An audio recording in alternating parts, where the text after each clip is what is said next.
All right. So once we have this hold, you don't want to be going around holding your bow like this all the time.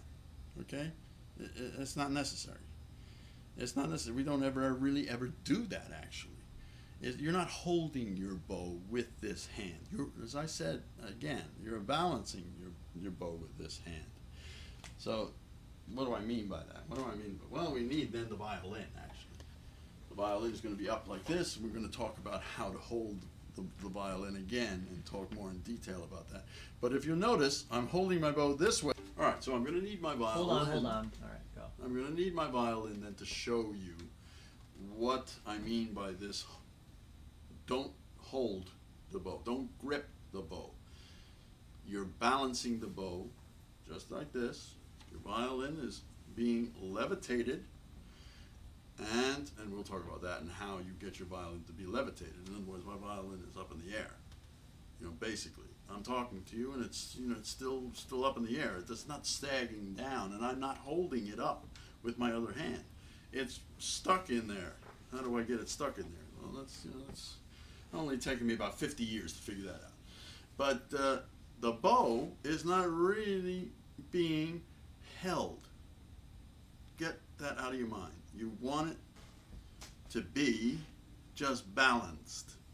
And look what I'm doing. I'm holding it straight up and down. I'm not going like this and waiting and then going to play. I don't do that. You're holding it like this, and then you're going to play, and you make a move this way and place the bow. Guess what? The violin is holding the bow. It is holding the bow. You see that? I'm not doing it. It's all relaxed. I'm not holding onto the bow. Well, can I play like that? Well, because I'm trying to make the bow one with the string, I just place it on there and just relax into the string while the violin is being levitated, and I pull the bow with the rest of my arm, primarily the forearm. It's a forearm stroke. So I'll be on the D string, and I'll grab the string, and then a sound comes out. And it looks natural. It's not that difficult. I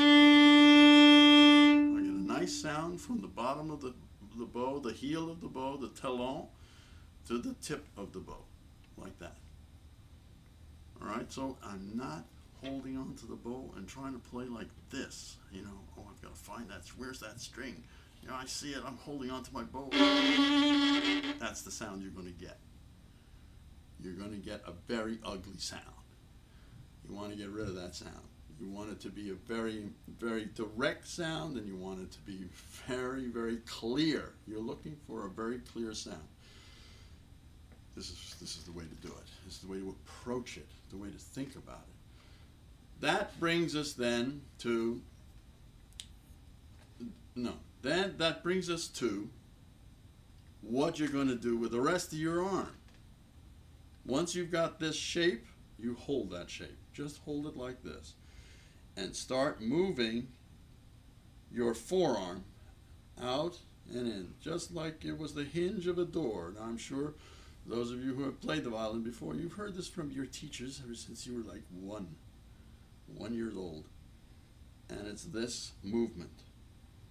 That is so important. Now, the problem that comes from this is when you have to combine all of these things together. This movement with this movement with this movement all together. That's a combination of ideas that go together.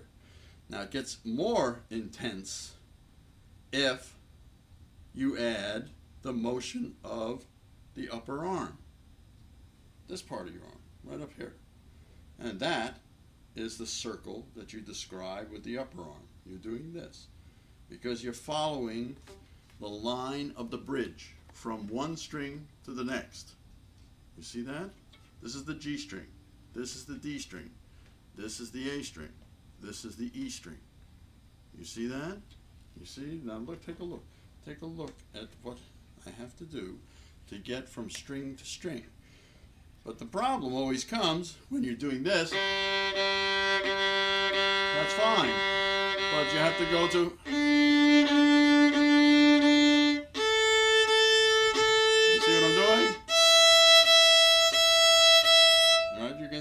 that if I do this motion in the upper arm correctly, when it's supposed to happen, exactly when it's supposed to happen, I'm going to get... I'm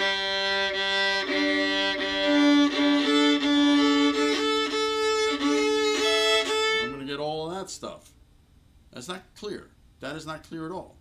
We have to separate out, in other words, what happens with your upper arm and what happens with your forearm. This is the forearm. This is the upper arm. Forearm, upper arm. Exercise that. Exercise that. Forearm. Now, upper arm. You're training your muscles. You're training those muscles to do what they're supposed to do when they're supposed to do it. Move. Move, upper arm. Do what you're supposed to. Now, forearm. Move. Move. Yes, do. Now, move. This way. This way. This way. This way. This way.